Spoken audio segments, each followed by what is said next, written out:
Shalom, hari ini kita akan renungkan kitab Bilangan pasal 35. Teksnya ayat 1 sampai 14 dan sudah dibagi dua paragraf. Paragraf yang pertama ayat 1 sampai 8. Perintah Tuhan tentang tempat tinggal orang Lewi 48 kota. Paragraf yang kedua ayat 9 sampai 14. Perintah Tuhan tentang 6 kota perlindungan. Kesimpulannya, Tuhan berfirman kepada Musa akan perintahkan kepada orang Israel supaya memberikan tempat tinggal kepada orang Lewi dari milik pusaka suku-suku mereka. Suku yang lebih banyak tanpa milik pusaka harus memberi lebih banyak. Jadi 48 kota dan tanah-tanah menjadi tempat tinggal bagi orang Lewi, termasuk 6 kota perlindungan. Dan 3 kota perlindungan ditempatkan timur sungai Yordan dan 3 kotanya ditempatkan barat sungai Yordan.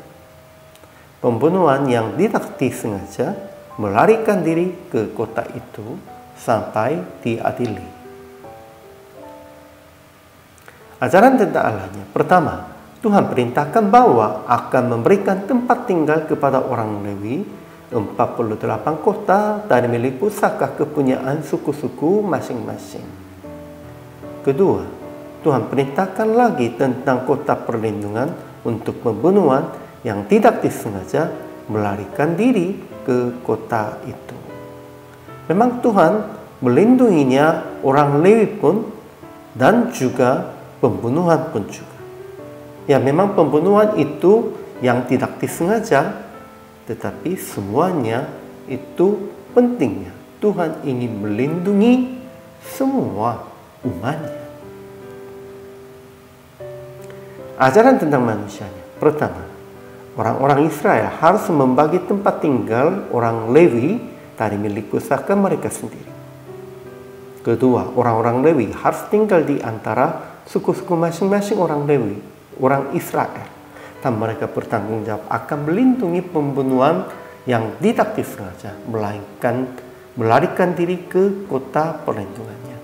Orang-orang Lewi harus tinggal di antara suku-suku masing-masing dan harus menjadinya bagi mereka tempat perlindungan. Dan tempat perlindungan itu Yesus Kristus menanggung jawab. Ketiga, pembunuhan yang tidak disengaja akan melarikan diri ke kota perlindungan supaya dilindungi dari penuntun balas dan diadili.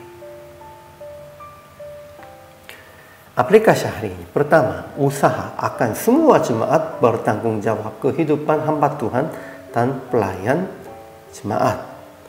Memang hamba Tuhannya harus fokuskan tentang pelayan, dan pelayan pun juga yang lain-lain, bukan hamba Tuhan pun. Dan jemaatnya harus bertanggung jawab keperluan merekanya. Kedua, jadilah kota perlindungan kepada orang-orang yang perlu pertolongan dan tempat yang istirahat.